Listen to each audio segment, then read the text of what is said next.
Hello, my name is Edward Everett Vale. I am a descendant of Pelatiah Everettt, 1750 to 1821, who was a lieutenant in the Continental Army serving under George Washington, and he may very well have fired the first shot in the Revolutionary War on April 19, 1775 at Lexington, and this is the gun he used to fire that shot, this musket.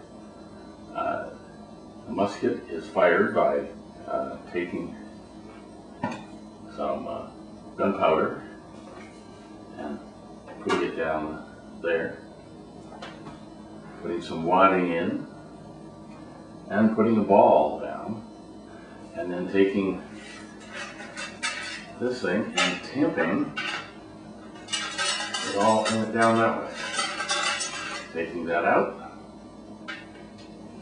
and then replacing that, and then cocking and getting ready to fire. Now, this is not an assault weapon. This is a musket. This is what was used in the Revolutionary War. Assault weapons will fire maybe 100 rounds at one time just by squeezing the trigger like this. There was no intent for Americans to own assault weapons. At the time of the Second Amendment, a well-regulated militia being necessary to the security of a free state, the right of the people to keep and bear arms shall not be infringed.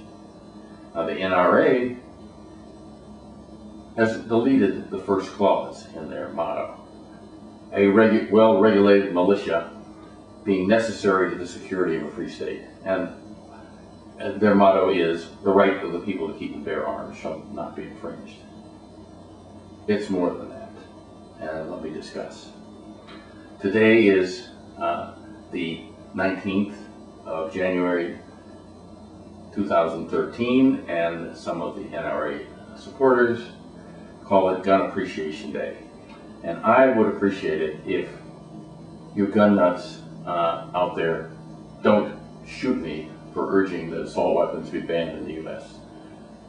and that high-clip magazines also be banned, as well as armor-piercing bullets and things like that. There's no reason to have these weapons, except in time of war, to kill an adversary.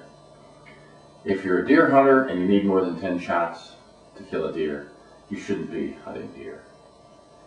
Now, I am a lawyer and a Navy lieutenant commander, a veteran of the Vietnam War, on active duty in the 1960s in the Pacific and Vietnam. And I see no reason to own any other weapon but this one, which is an antique. And other countries have faced this issue from time to time when their citizens have been slaughtered by crazy people using assault weapons. England has banned all handguns and rifles, period. You have prison terms of up to 10 years and heavy fines if you are found with one. They are our forebears, and that's what England has done, and the crime rate is going down substantially. Australia, you must get a permit to own a firearm, and a 28-day delay before you can get the weapon. And there must be a valid reason for owning a gun, and self-defense is not a valid reason. And firearms must be registered by the owner, and automatic and semi-automatic weapons are prohibited. In Canada, you must get a license to own a gun, and you must complete a safety course.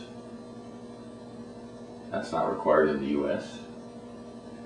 High-capacity magazines are prohibited, and handguns are limited to 10 rounds and semi-automatics to 5 rounds. In Germany, it has one of the strictest gun laws in the world after obviously being very loose with guns in World War II. Brazil, you must be 25 to own a gun, and you must get a permit to carry a gun, and it's almost impossible to get in Brazil. Now, why should this be so difficult to do in the U.S.? The NRA stranglehold over members of Congress who don't have the guts to fulfill their oath to preserve and protect the Constitution of the United States and the people of the country.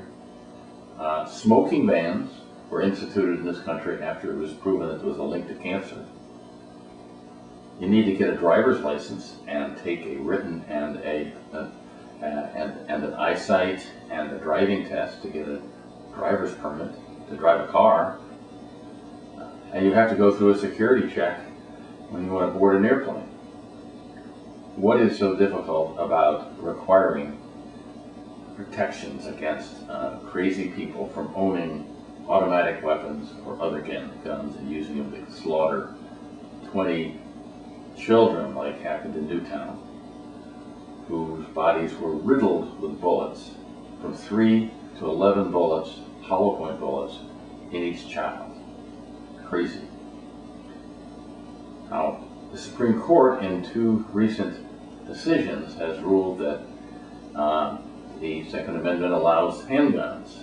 Can't prohibit them in Washington, D.C. But even the Supreme Court and the extreme right-wing Justice Scalia has said that the carrying of dangerous and unusual weapons could be prohibited.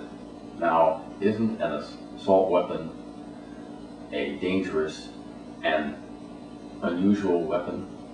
Its purpose is to kill in wartime, nothing more. And the American people want this. They want this badly. But the NRA and this right-wing fanatics are opposing it. And the cowardly members of Congress who are hiding behind their lobbyists who are going to primary them if they vote in any way to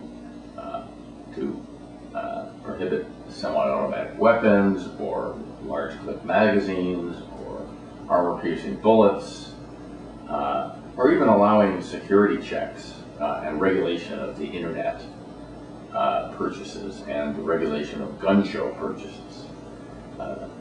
So why would you want to possibly continue to support this, members of Congress? Please do the right thing and support President Obama's plan to put some sanity into gun regulation in this country, like most other civilized countries in the world have done. Thank you very much.